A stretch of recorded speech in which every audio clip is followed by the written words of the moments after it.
नमस्कार, मैं हूं सौरभ सक्सेना। सबसे पहले बात करेंगे गाजियाबाद की। भारतीय किसान यूनियन का प्रदर्शन देखने को मिला है। आपको बता दें, अलग अलग जिलों में प्रदर्शन चल रहा है।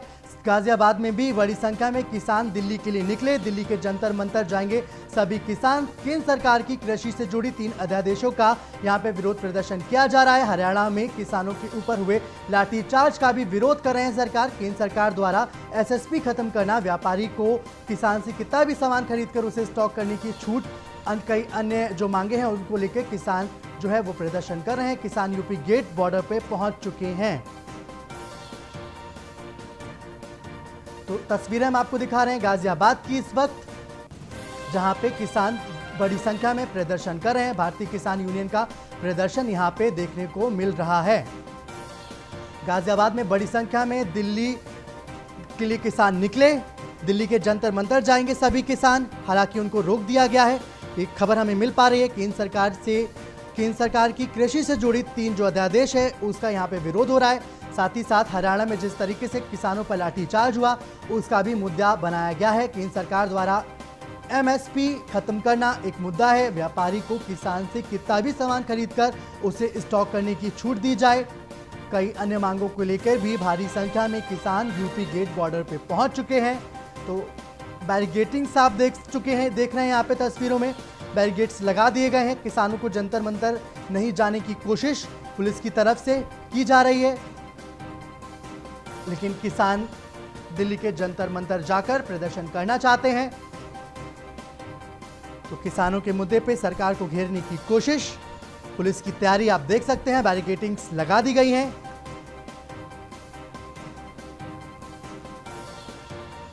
तो गाजियाबाद से प्रदर्शन की तस्वीरें, जहां किसान प्रदर्शन कर रहे हैं। तो केंद्र सरकार के जो 3 अध्यादेश हैं उसको लेकर भी यहां पे विरोध प्रदर्शन किया जा रहा है। तो गाजियाबाद से बड़ी संख्या में किसान दिल्ली के लिए निकल चुके हैं। दिल्ली के जंतर मंतर में जो सभी किसान हैं वो प्रोटेस्ट करेंगे।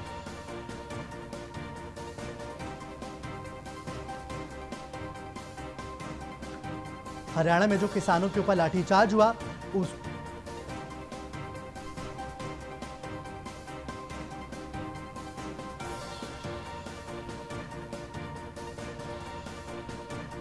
तो भारतीय किसान यूनियन के प्रवक्ता राकेश टिकैत जी हमारे साथ जुड़ चुके हैं। राकेश जी, क्या कुछ मांगे हैं आपकी? क्यों आप किन किन मुद्दों पर प्रदर्शन कर रहे हैं आज आप? आ रहा है जी, इसके हमारा विरोध में प्रदर्शन है। हमारे प्रदर्शन चल रहे हैं और आज जंतर मंतर पे है हमारा। हम यहाँ पे किसान क्रांति गेट पे है। सारी जगह पुलिस ने हमको रोक रखा है जी, और आएंगे हम वहाँ, जितने लोग जाने देंगे वो लोग वहाँ पहुंच रहे हैं जंतर मंतर। देखिए, एक तो जो एमएसपी है इसको कानूनन प्राव के जो सरकार ने रेट निर्धारित करा है उसके कम पर खरीद नहीं होगी जी, ये कानून देश में लाए। एक जो ये होगा कि कितना स्टॉक हम रख सकते हैं, उसकी लिमिट जो ये खत्म करना चाहते हैं। भाई क्यों लिमिट खत्म करना चाहते हैं? तो एक का व्यापारी बहुत बड़े उसमें वो स्टॉक करेगा। एक कॉन्ट्रैक्ट फार्मिंग का है। कॉन्ट्रैक्ट फार्मिंग में भी ये है कि इन्होंने ये कहा कि जो बाजार का भाव होगा उससे थोड़ा सा ज्यादा हम देंगे जी। ये नहीं कहा कि हम जो सरकार का रेट है उसको हम देंगे, वो नहीं कहा इन्होंने। इन्होंने कहा कि हम जो मार्केट का रेट उस टाइम पे वहां का हम वो रेट देंगे जी। तो इस तरह की जो ये है तीनों चीजें गलत है और इसमें क्लोज डलने चाहिए। जो बिल्कुल राकेश जी, बिल्कुल राकेश जी, ठीक है।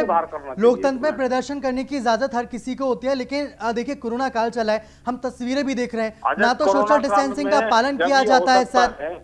कि ये बिल लेकर आ सकते हैं कोरोना काल में जी, तो क्या प्रदर्शन नहीं कर सकते? नहीं तो फिर प्रदर्शन करिए तो सोशल डिस्टेंसिंग का पालन भी कर लीजिए ना राकेश जी।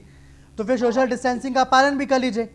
नहीं, हम बिल्कुल सोशल डिस्टेंस का पालन कर रहे हैं। हम जो WHO की गाइडलाइन है उसका पूरा पालन हम करते हैं, उसको मानते हैं और हम वो करेंगे। और हमने जो दिल्ली पुलिस की और जो सरकारों की जो गाइडलाइंस है बिल्कुल उसको हम फॉलो कर रहे हैं, उसको पूरा। इन तस्वीरों में दिख नहीं रहा राकेश जी। चलिए एक बात बताइए, दिल्ली जाने से रोका जा रहा है, अगर आपको दिल्ली के जंतर मंतर नहीं जाने दिया जाएगा तो फिर आप क्या करेंगे? क्या अगला कदम होगा आपका? हम तो यहाँ रुके हुए हैं, यहाँ से शायद ये कर रहे हैं कि कुछ लोग हम चले जाएं, वो हमारा ज्ञापन दुआएंगे, तो इतने लोग जा सकते हैं, 5, 7, 10 लोग, हम वो चले जाएंगे। हमारा प्रदर्शन तो हो गया, एक सक्सेसफुल हमारा हो गया कि चारों तरफ उन्हें पुलिस ने रोका है और हम रुके हैं जी। सब जगह पूरे बॉर्डर पे, हरियाणा का हो या इधर का हो या दिल्ली पे जंतर मंतर पे जो लोग पहुंच गए थे, उन लोगों को भी ये वापसी भेज रहे हैं, तो आप भेज दो उनको भी। चलिए राकेश जी, बहुत बहुत शुक्रिया आपका पूरी बातचीत के लिए। तो जाहिर तौर पे जो दिल्ली के जंतर मंतर जाने की कोशिश की जा रही थी, लेकिन उनको रोक दिया गया है। और राकेश टिकैत का कहना है कि सोशल डिस्टेंसिंग का पालन किया जा रहा है, लेकिन तस्वीरों में जो हम देख रहे हैं वो बहुत ज़्यादा आपको नहीं लगेगा कि यहाँ पे सोशल डिस्टेंसिंग का पालन किया जा रहा है। तो प्रदेश भर में आज समाजवादी पार्टी का प्रदर्शन देखने को मिला है। किसान, महंगी शिक्षा, बेरोजगारी के मुद्दे पे प्रदर्शन किया जा रहा है। आरक्षण, निजीकरण, भ्रष्टाचार के मुद्दे पे भी सरकार को घेरने की कोशिश। लखनऊ में सपा कार्यकर्ताओं का जो जोरदार प्रदर्शन है वो भी देखने को मिला। गाजियाबाद, बुलंदशहर समेत कई जो जिले हैं वहां पे भी समाजवादी कार्यकर्ताओं का जोरदार प्रदर्शन देखने को मिला। 2 तस्वीरें हम आपको दिखा रहे हैं अलग अलग। मेरठ में भी समाजवादी पार्टी का प्रदर्शन देखने को मिला है। तो अलग अलग जिलों की तस्वीरें हम आपको दिखा रहे हैं जहां पर प्रदर्शन किया जा रहा है। बुलंदशहर की तस्वीरें हैं टेलीविजन स्क्रीन पर। तो जाहिर तौर पे सरकार को घेरने की कोशिश। बुलंदशहर, मेरठ की तस्वीरें हम आपको दिखा रहे हैं।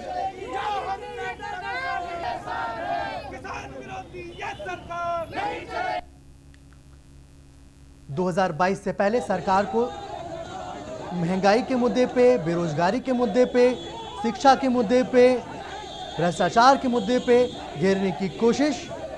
और यही वजह है कि समाजवादी पार्टी के जो कार्यकर्ता हैं वो सड़कों पर हैं। सोशल डिस्टेंसिंग का कोई पालन नहीं। विरोध प्रदर्शन यहाँ पे जारी है अलग अलग जिलों में।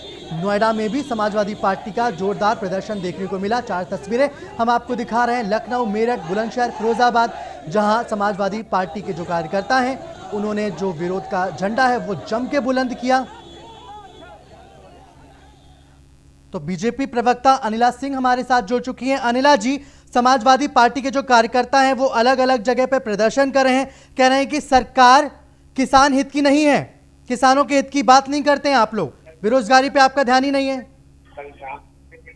देखिए, ऐसा है कि समाजवादी पार्टी विरोधी दल है, विपक्ष में है जी। और अच्छा है, विपक्ष अगर हमें जीवित दिखाई देगा, मुद्दे उठाएगा तो एक अच्छा डेमोक्रेटिक सिस्टम के लिए ये एक सेहतमंद थी। उनको लगता है कि नहीं, जो सत्ताधारी सरकार है भारतीय जनता पार्टी की, योगी आदित्यनाथ जी के नेतृत्व में अच्छा काम नहीं कर रही है, किसानों का नहीं सुन रही है, जवानों का नहीं सुन रही है, तो हम सड़कों पर उतरेंगे। परंतु इनसे पूछना चाहिए, जनाब, ये तय आप करेंगे क्या, यह इस प्रदेश के किसान और जवान तय करेंगे? आपको तो आईना दिखा दिया, एक बार नहीं 3 बार दिखा दिया। और आपने क्या किया था जब आप यहाँ पर मुख्यमंत्री बने हुए बैठे हुए थे? ये परिवारवाद में विश्वास रखने वाले लोग अपने परिवार की बढ़ोतरी तो सोच सकते हैं, बाकी किसी की नहीं। योगी आदित्यनाथ जी जो है, चाहे वो किसान है चाहे वो जवान है, सबके विषय में सोचते हैं, युवाओं के विषय में सोचते हैं। और जिस प्रकार का माहौल क्रिएट करने का यहाँ पे प्रयास है, पूरे देश में किसी प्रदेश में इस प्रकार का माहौल नहीं है। और ये सिद्ध करता है कैसे कि जब 10 पायदान कूद कर हमारा प्रदेश जो है ईज ऑफ डूइंग बिजनेस में दूसरे पायदान पे आ जाता है। अब इनको नहीं दिखता तो इनकी आंखें कमजोर है। तो जाहिर तौर पे आप विपक्ष पे सवाल ही उठाएंगे। लेकिन एक चीज़ और अनिला जी देखने को मिली है, जो तस्वीरों में सोशल डिस्टेंसिंग का पालन नहीं होता। अच्छी बात है, प्रदर्शन कीजिए, लोकतंत्र सभी को प्रदर्शन की इजाज़त देता है, लेकिन आपकी पुलिस की भी तो थोड़ी जिम्मेदारी बनती है ना कि ऐसे लोगों को समझाए कि भाई आप सोशल डिस्टेंसिंग का पालन कीजिए। वहाँ पे भी तो कहीं ना कहीं आप नाकाम रह रहे हैं ना सर। मैम देखिए, ऐसा है कि सबसे पहली बात तो है कि पुलिस का काम है लॉ एंड ऑर्डर देखना जी। या जब गांव में आप एक साधारण से व्यक्ति के पास भी चले जाइए, उसको भी जानकारी है कि सोशल डिस्टेंसिंग क्या होती है, मुंह पर जो है मास्क क्यों लगाना चाहिए, सबको पता है, अच्छी तरीके से पता है। और जो सड़क पे उतरे हुए हैं ना, इनको भी अच्छी तरीके से पता है। तो इनके नेताओं को सबसे पहले अनिला जी आप हमारे साथ बने, अनिला जी आप हमारे साथ बने रहिए।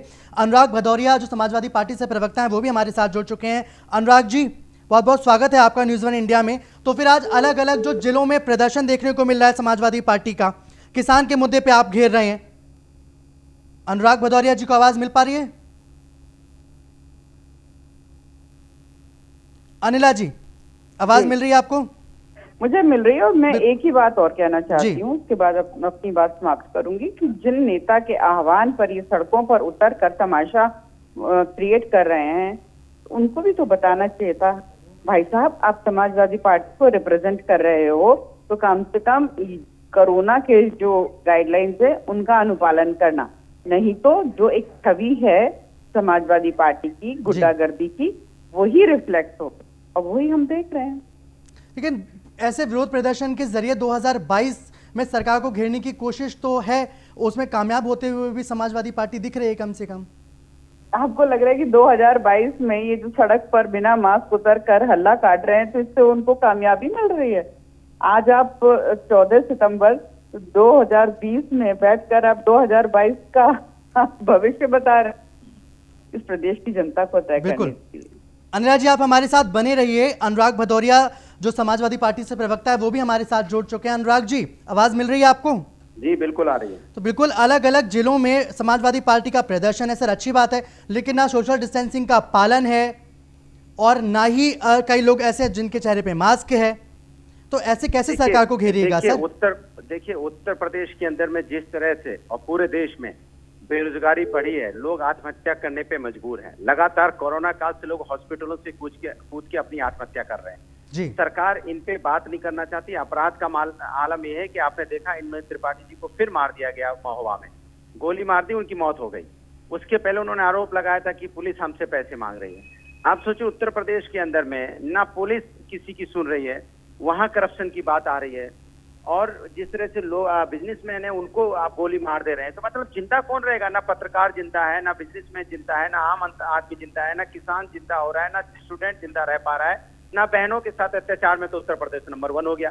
तो आप चाहते हैं कि सरकार मनचाहा करते रहे और आवाज भी ना उठे, ये कैसे हो सकता है भाई? अनुराग जी बिल्कुल, बीजेपी की तरफ से अनिला सिंह भी हमारे साथ जुड़ी थी, उन्होंने साफ तौर पे कहा, अनुराग जी बीजेपी की तरफ से अनिला सिंह भी हमारे साथ जुड़ी थी, उन्होंने साफ तौर पे कहा कि आप सिर्फ किसानों के मुद्दे पे सियासत करें, जब आपकी सरकार थी तो आपने भी कुछ नहीं किया उनके लिए। मेरी बात नहीं कह रहे हैं, मेरी बात आपके समझ में नहीं आई। देखिए उनकी मजबूरी है, वो बहुत ही अच्छी पढ़ी लिखी हमारी बहुत मैंने उनकी जितनी तारीफ करे उतनी अच्छी, जितनी तारीफ करे उतनी कम है, क्योंकि बहुत समझदार हैं वो जानती हैं उनकी मजबूरी है। वो बोल नहीं पाएंगी क्योंकि प्रवक्ता है अपनी पार्टी की, कैसे बोल देंगी वो? पार्टी की बुराई नहीं बोल सकती ना वो, क्योंकि वो दिल से कितनी अच्छी आप जानते हो, महिलाओं के मामले में भी खड़ी होती है हमेशा, जब भी कोई अत्याचार होता है वो आके खड़ी होती है, तो इसलिए वो नहीं बोल पाएंगी।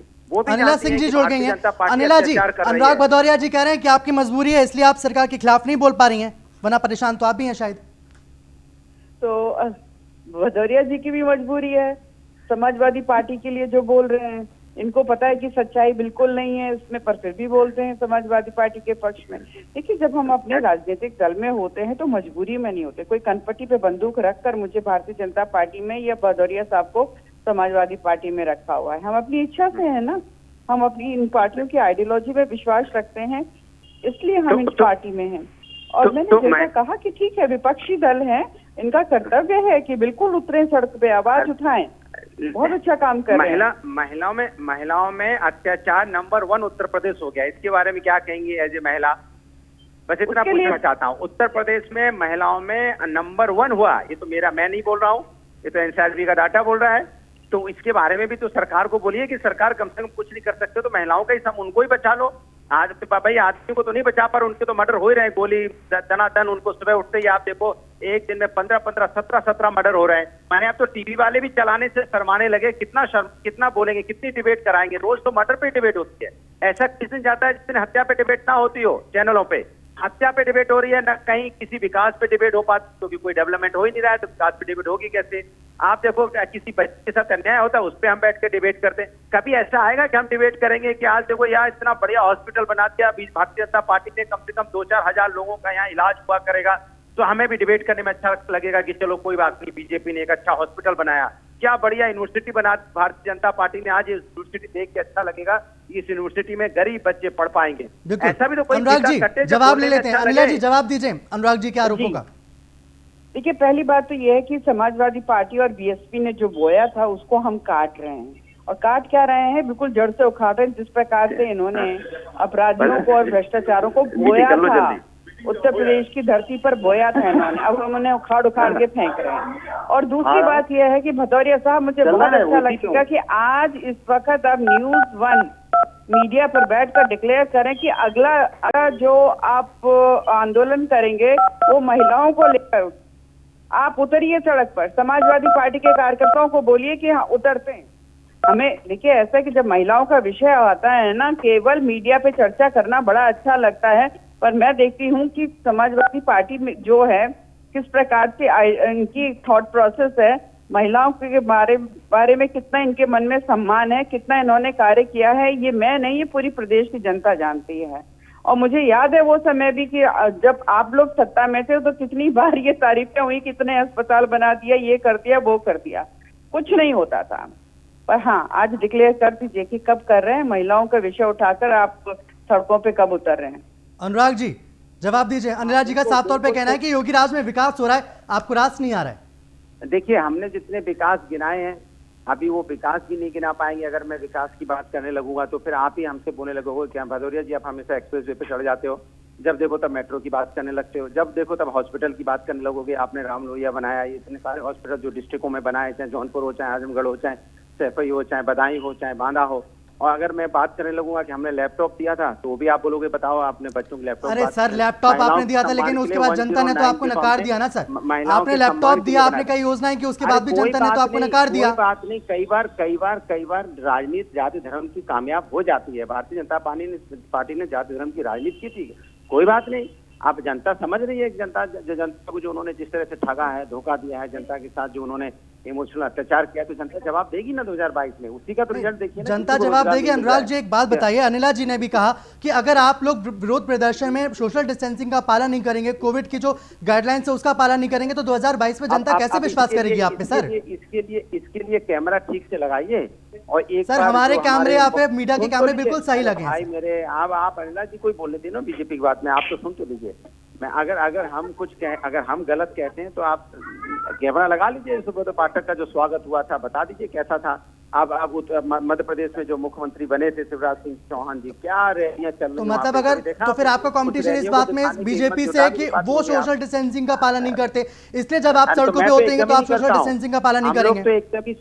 अनिला जी जवाब दीजिए, अनिला जी जवाब दीजिए कि जब आपके प्रदर्शन करने की बारी आती है तो भी आप कोविड की जो गाइडलाइंस है वो भूल जाते हैं। देखिए, मैं केवल 2 बात यहाँ पे कहूंगी, फिर अपनी बात को अंत करूंगी। अभी मैंने अरविंद भदौरिया साहब से, बहुत पढ़े लिखे व्यक्ति हैं, ये बनते बहुत साधारण है पर बहुत पढ़े लिखे हैं, IIM से पढ़े लिखे हैं, सब कुछ समझते हैं, बहुत प्रोग्रेसिव माइंड के हैं। परंतु फिर भी आज भी जैसे मैंने कहा था कि समाजवादी पार्टी की आइडियोलॉजी क्या है, वो सिद्ध होती। मैंने कहा आप अभी बताओ कि कब आप महिलाओं के विषय को लेकर सड़कों पर उतर रहे हो, नहीं उतर देंगे। दूसरी बात यह है कि धोखा कौन देता है ये सब जानते हैं। इलेक्शन जब होना था 1 महीने पहले आपने 60,000 करोड़ की परियोजनाओं का वर्चुअल उद्घाटन, पत्थर लगा दिए, पत्थर, और लोगों ने फिर क्या किया, आपको पत्थर की जगह आईना दिखा दिया। ठीक है अनिला जी और अनुराग जी, आपका दोनों हमारे साथ जुड़ने के लिए बहुत बहुत शुक्रिया। तो जाहिर तौर पे पुरानी जो काम है सरकारों के उसके जरिए आप बस घेरते रहेंगे। बहुत बहुत शुक्रिया पूरी बातचीत के लिए हमारे साथ। तो हम अब आपको 4 तस्वीरें भी दिखा रहे हैं समाजवादी पार्टी के कार्यकर्ताओं ने किस तरीके से अलग अलग शहरों में प्रदर्शन किया। लखनऊ, मेरठ, बुलंदशहर, फिरोजाबाद की तस्वीरें हम आपको दिखा रहे हैं। जमकर प्रदर्शन किया जा रहा है समाजवादी पार्टी की तरफ से। सोशल डिस्टेंसिंग कितनी पालन हो रहे हैं, कोविड की जो गाइडलाइन से कितना पालन हो रहा है वो आप तस्वीरों के जरिए देख सकते हैं। विरोध प्रदर्शन की अनुमति देता है लोकतंत्र, लेकिन हमें नहीं भूलना चाहिए कि हमें भ्रष्टाचार के खिलाफ अगर लड़ाई लड़नी है तो हम कोरोना के खिलाफ भी लड़ाई लड़ रहे हैं। तो अगली खबर प्रयागराज से, जहां पे समाजवादी पार्टी के जो कार्यकर्ता हैं उन पे लाठी चार्ज हुआ है। प्रदर्शन कर रहे सपाइयों पर पुलिस ने लाठी चार्ज किया है। प्रदेश भर में सपा का आज प्रदर्शन चल रहा है। तो जब प्रयागराज में स्थिति बेकाबू हुई तो उसके बाद पुलिस ने लाठी चार्ज किया यहां पे समाजवादी पार्टी के कार्यकर्ताओं पर। तो तस्वीरें आप देख रहे हैं प्रयागराज की। स्थिति को कंट्रोल में करने के लिए पुलिस ने लाठी चार्ज किया। किस तरीके से समाजवादी पार्टी के जो कार्यकर्ता हैं वो बैठ गए सड़कों पर, तस्वीरें आप देख सकते हैं। जिन लोगों को घसीटा जा रहा है, ना उनके चेहरे पे मास्क है। देखिए भागते हुए यहां पे आपको समाजवादी पार्टी के कार्यकर्ता दिख रहे हैं। तो जाहिर तौर पे अलग अलग जगहों में जो प्रदर्शन हुआ उसके बाद प्रयागराज में पुलिस ने लाठीचार्ज भी किया। ब्रेक के बाद स्वागत है आपका खबर अयोध्या से, जहां राम जन्मभूमि तीर्थ क्षेत्र के जो महासचिव है चंपत राय, उन्होंने बयान दिया है। उनका कहना है कि कंगना रनौत और शिवसेना के बीच जो विवाद चल रहा है, इस बीच उनका बयान आया। चंपत राय ने कहा कि ऐसा कोई नहीं है जो उद्धव ठाकरे को अयोध्या आने से रोक दे। चंपत राय के बयान के बाद जो सियासत है वो देखी जा रही है। जो तमाम धर्मगुरु हैं वो भी चंपत राय के बयान से नाराज हैं। चंपत राय ने कहा कि अयोध्या आने से उद्धव ठाकरे को कोई नहीं रोक सकता। तो जाहिर तौर पे इस पूरे बयान के बाद चंपत राय घिर चुके हैं।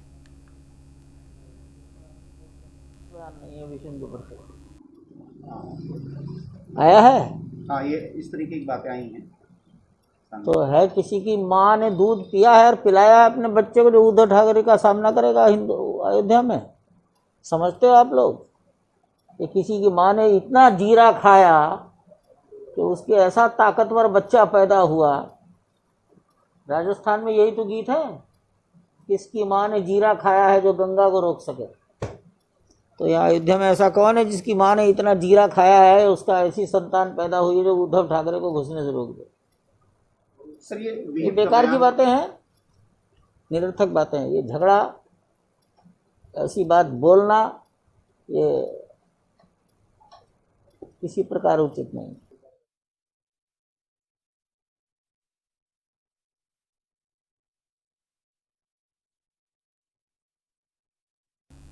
तो अयोध्या से ब्यूरो चीफ हमारे राघवेंद्र शुक्ला जुड़ चुके हैं। राघवेंद्र, आवाज आ रही है आपको? चंपत राय ने कहा है कि ऐसा कोई नहीं है जो उद्धव ठाकरे को अयोध्या आने से रोक सके। घिर चुके हैं, तमाम जो संत हैं उन्हीं के निशाने पे आ गए चंपत राय। बिल्कुल सौरभ, मैं आपको बता दूं कि जिस तरीके से शिवसेना, विश्व हिंदू परिषद, बजरंग दल, ये सभी संघ के अनुसांगिक संगठन रहे हैं और इसी को लेकर कहीं ना कहीं से साथ देते एक बार नजर आए हैं चंपत राय। हालांकि सरकार जिस तरीके से राम मंदिर के मामले में एक बड़ी अगुवाई उसने की हुई थी और चंपत राय का एक बड़ा सहयोग भी किया था। चंपत राय खुद श्री राम जन्मभूमि स्टेट ट्रस्ट के सचिव भी बनाए गए थे जी। निश्चित तौर पर जिस तरीके से ये बयान आया हुआ, उसमें कहीं ना कहीं से अयोध्या के संतों में और चंपत राय दोनों के बीच में एक बड़ा मतभेद भी देखने को मिल रहा है। बिल्कुल। और कहीं ना कहीं से इसका असर भी जो है वह सरकार पर आएगा। तो निश्चित तौर तो पर राजस्थान का एक गीत वो बता रहे हैं कि किसी ने इतना दूध पिया है जो अयोध्या आने से रोक सके उद्धव ठाकरे को। जाहिर तौर पे जो तमाम जो संत हैं वो कंगना के समर्थन में, वो बेटी के समर्थन में, तो ऐसे में चंपत राय का बयान खल रहा है उनको। बिल्कुल, देखिए चंपत राय ने जिस तरीके से बयान दिया हुआ है बेहद ही शर्मनाक बयान है, क्योंकि जिन साधु संतों की वाकई साष्टांग दंडवत करते नजर खुद देश के प्रधानमंत्री नरेंद्र मोदी आए थे। उन्होंने संतों के सम्मान में राम मंदिर को लेकर के बड़े तोहफे की बात, खुद मुख्यमंत्री योगी आदित्यनाथ भी करीब 21 बार अयोध्या पहुंचे। लगातार संतों का सम्मान देश और दुनिया में बढ़ाने को लेकर प्रधानमंत्री ने एक बड़ी मुहिम छेड़ी थी और उन्हीं संतों के विरुद्ध अगर इस तरीके से बात चंपत राय कर रहे हैं तो वह कहीं ना कहीं से शर्मनाक है और उन्हें अपने बयान को वापस भी लेना पड़ सकता है, क्योंकि जिस तरीके से संघ और तमाम सारे जो हिंदू नेता हैं वह भी संतों के समर्थन में है। चाहे महंत नृत्य गोपाल दास की बात की जाए, हनुमानगढ़ी के महंत राजू दास की बात की जाए, परमहंस दास की बात की, तमाम सारे साधु संतों ने जो है उद्धव ठाकरे का विरोध किया हुआ है। क्योंकि इससे पहले 2 संतों की हत्या हुई थी तमाम मॉब लॉन्चिंग के माध्यम से जी, उसमें भी जो है संतों ने उद्धव सरकार का एक बड़ा विरोध किया था और उसके बाद से लगातार उद्धव ठाकरे पर अयोध्या के तमाम सारे साधु संत निशाने जो है लगाते रहते हैं, कई बार विरोध भी करते हैं उद्धव ठाकरे सरकार का। लेकिन जब चंपत राय का इस तरीके का बयान आया हो तो उसमें निश्चित है कि अयोध्या का साधु संत समाज जो है या यहाँ की आवाम आंदोलित होती नजर आएगी। बिल्कुल राघवेंद्र, पूरी जानकारी के लिए बहुत बहुत शुक्रिया।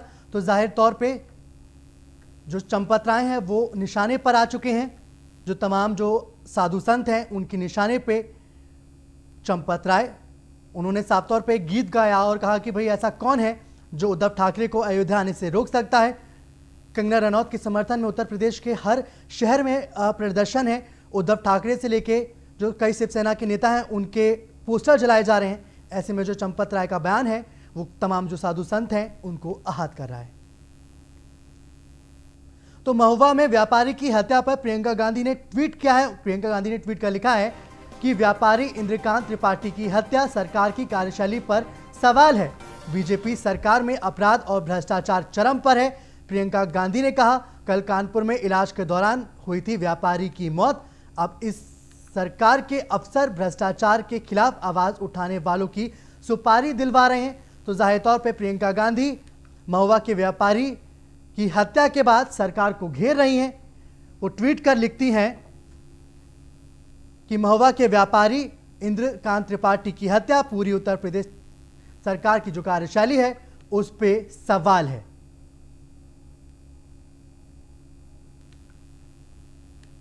आपको बता दें, महुआ के व्यापारी इंद्रकांत त्रिपाठी की हत्या पूरी उत्तर प्रदेश सरकार की कार्यशैली पे सवाल है। प्रियंका गांधी ने ट्वीट कर लिखा है, बीजेपी सरकार में अपराध और भ्रष्टाचार चरम पर है और इस सरकार के अफसर भ्रष्टाचार के खिलाफ आवाज उठाने वालों की सुपारी दिलवा रहे हैं। प्रियंका गांधी की तरफ से यह भी लिखा गया कि जंगल राज का भयावह रूप यह है। तो जाहिर तौर पर प्रियंका गांधी लगातार योगी सरकार को निशाने पर ले रही हैं और एक बार फिर से प्रियंका गांधी ने सरकार पर ट्वीट बम गिराया है। लगातार प्रियंका ट्वीट के जरिए सरकार को, यूपी सरकार को घेरती रही हैं। उत्तर प्रदेश पर प्रियंका गांधी का पूरी तरीके से फोकस। तो 2022 से पहले सरकार को भ्रष्टाचार और कानून व्यवस्था पर घेरने की कोशिश में प्रियंका गांधी लगातार दिख रही हैं।